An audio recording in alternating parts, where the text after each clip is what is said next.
ver este video, suscríbete y activa la campanita para no perderte las noticias más importantes de la región de Bogotá, Cota, Chía, Sopo y Zipaquirá. ¿Fue realmente un ciberataque el responsable del apagón en Venezuela? El gobierno de Nicolás Maduro ha redoblado sus afirmaciones de que un ciberataque estadounidense es el responsable del apagón que ha dejado a Venezuela sin electricidad durante casi una semana. En los últimos días ha asegurado tener pruebas que no puede hacer públicas todavía de que fue lanzado desde Houston y Chicago, y señala que va a iniciar una investigación internacional solicitando la ayuda de la ONU, Rusia, China, Irán y Cuba. El gobierno chino se ha ofrecido para ayudar a restablecer la parrilla eléctrica. Mientras tanto, la oposición insiste, el apagón se debió a la falta de mantenimiento y la incompetencia del régimen venezolano, un motivo más para exigir su salida del poder. Aliados y partidarios de Maduro repiten ahora sus afirmaciones, aportando sus propios indicios. Alfred de Zayas, el controvertido experto jurídico vinculado al Alto Comisionado de la ONU para los Derechos Humanos, que ha ejercido de relator para Ecuador y Venezuela y ha negado repetidamente que exista una crisis humanitaria en el país, recuerda estos días que la CIA también recurrió a los apagones para generar malestar popular antes del golpe de Chile de 1973. Otros han rescatado un antiguo correo electrónico de 2010, filtrado por Wikileaks 2 años después, entre la agencia de inteligencia privada estadounidense Stratfor y el serbio Sergej Papević, fundador y director de la polémica Academia de Revoluciones Canvas, en el que este analiza de qué modo la oposición venezolana podía capitalizar el descontento ante varias cuestiones, entre ellas los cortes de electricidad. Una clave de la debilidad actual de Hugo Chávez es el declive del sector eléctrico. Hay una seria posibilidad de que alrededor del 70% de la parrilla eléctrica del país se apague en fecha tan temprana como abril de 2010. Los niveles de agua en la presa del Guri están cayendo, y Chávez ha sido incapaz de reducir el consumo lo suficiente para compensar el deterioro de esta industria, escribía Papević, cuya organización tiene una larga trayectoria en Venezuela, en 2010. Esto podría suponer un antes y un después, dado que hay poco que Chávez pueda hacer para proteger a los pobres del fallo de este sistema. Probablemente esto tendrá el impacto de galvanizar la agitación pública y el rechazo a la presidencia. Sectores descontentos del ejército probablemente decidirán intervenir, pero solo si creen que tienen suficiente apoyo, señala. Es cierto que Juan Guaidó parece estar siguiendo las directrices apuntadas por Papević para que la oposición capitalice el malestar popular, pero eso difícilmente puede considerarse una prueba concluyente. El documento filtrado por Wikileaks entra más bien dentro del campo de la estrategia y la comunicación política que en el del sabotaje. Y el gobierno de Maduro no ha presentado evidencias sólidas que respalden sus afirmaciones. Más bien parecen estar dando palos de ciego, como demuestra la puesta en libertad del periodista hispano-venezolano Luis Carlos Díaz, apenas un día después de haber sido detenido por el Servicio Bolivariano de Inteligencia, SEBIN, tras las delirantes acusaciones del número 2 del chavismo, Diosdado Cabello, de estar implicado en la operación contra el sistema eléctrico. No es, además, la primera vez que las autoridades venezolanas atribuyen al sabotaje incidentes claramente producidos por un mantenimiento inadecuado y a una pobre gestión de los recursos. Y, como señalan numerosos venezolanos, los apagones han venido siendo una constante en estos últimos años, sin necesidad de interferencia externa alguno.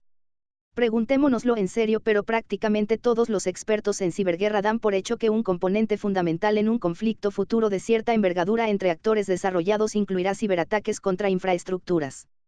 Por eso, no es descabellado hacerse esta pregunta: ¿puede ser esta realmente la razón de lo sucedido? Y más allá de la propaganda, son muchos los analistas serios que se lo están cuestionando.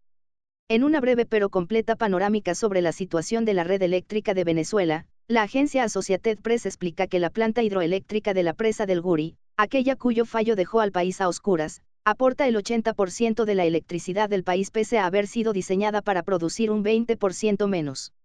La presa, construida a finales de los años 60, ha ido reduciendo progresivamente su capacidad debido a la ausencia de actualizaciones y al deterioro progresivo de las instalaciones. 3 ingenieros consultados por AP con conocimiento directo del sistema del embalse del Guri afirman que un ciberataque es casi imposible. Según ellos, los ordenadores que operan el sistema de monitorización no están conectados a Internet y solo se pueden comunicar entre ellos, haciéndolos inmunes a un ataque externo, afirma la agencia. Anurag Srivastava, profesor de ingeniería en la Universidad Estatal de Washington, afirma que la única forma de llevar a cabo un ciberataque en un sistema cerrado sería mediante el acceso físico a la subestación donde está situado el sistema, dice el artículo.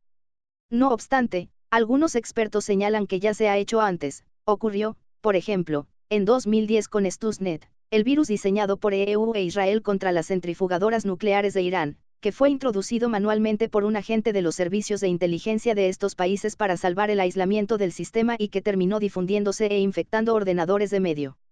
Y las plantas energéticas de Venezuela no destacan por sus extremos niveles de seguridad. De forma típica, si quieres tumbar una planta industrial o una red energética, necesitas afectar a la maquinaria que la opera. Lo que se quiere es causar una sobrecarga traspasando cualquiera de los elementos de seguridad establecidos que impiden que eso ocurra, comenta Jeff Middleton, jefe de la oficina de tecnología de la empresa informática Devault, a la agencia France Press. Básicamente se encuentra una forma de poner un virus en los ordenadores que controlan los sistemas industriales. Los fuerzas a sobrecargarse y los pones en un estado que impide apagarlos manualmente. Rusia hizo algo similar con su ataque en Ucrania, dice, refiriéndose a un incidente en el que un ciberataque ruso logró dejar sin electricidad a Kiev durante un rato en diciembre de 2016. Aún así, Middleton dice, conociendo Venezuela, probablemente fue un fallo interno. Todos se están preparando para ese escenario. El experto francés en ciberseguridad Loïc Guesso, de Trend Micro, considera plausible la tesis del ciberataque por parte de un actor estatal. Es un escenario para el que todos los grandes operadores del mundo se están preparando, indica AFP. Los sistemas de Venezuela son viejos y toda la red debe ser bastante frágil.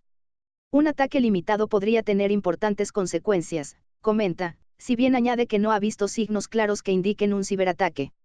En la publicación Forbes, el experto en ciberseguridad Caleb Leetaru escribe, mientras la realidad es que el apagón de Venezuela se debe muy probablemente a la falta crónica de fondos para su infraestructura eléctrica y a un mantenimiento postergado en el tiempo, la idea de que un Estado extranjero manipule la red energética de un adversario para forzar una transición gubernamental es muy real, indica. En el caso de Venezuela, la idea de un gobierno como el de Estados Unidos interfiriendo de forma remota en su red es en realidad bastante realista. Las ciberoperaciones remotas rara vez requieren de una presencia significativa sobre el terreno, convirtiéndolas en la perfecta operación de influencia y negación plausible, afirma. Dada la tradicional fijación del gobierno de EU con el de Venezuela, es probable que EU ya mantenga una profunda presencia dentro de la red nacional de infraestructuras, convirtiendo en algo relativamente accesible el interferir con las operaciones de la red. Las desfasadas infraestructuras de Internet y energía presentan pocos desafíos de calado a dichas operaciones y hacen que sea relativamente fácil eliminar cualquier rastro de intervención extranjera, añade Leetaru. Amplios apagones de energía y conectividad como el experimentado por Venezuela la semana pasada están sacados directamente del moderno manual de ciberoperaciones.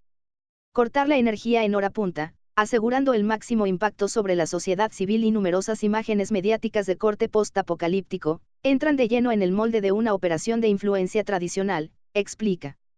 Pero aunque no se pueda descartar de plano, lo cierto es que a día de hoy no hay pruebas concluyentes que permitan afirmar que se haya producido un ataque semejante. Tal vez por ese motivo, Maduro continúa asegurando que solo Estados Unidos tiene la tecnología para ello, tumbar el sistema eléctrico de un país y no dejar ningún rastro. Comparte este video, regálanos un like y coméntalo. Tus opiniones sobre esta noticia son bienvenidas e importantes para todos. Accede a los links que aparecen en la descripción de este video, en ellos podrás encontrar algunas interesantes ofertas y conocer de nuestros auspiciadores.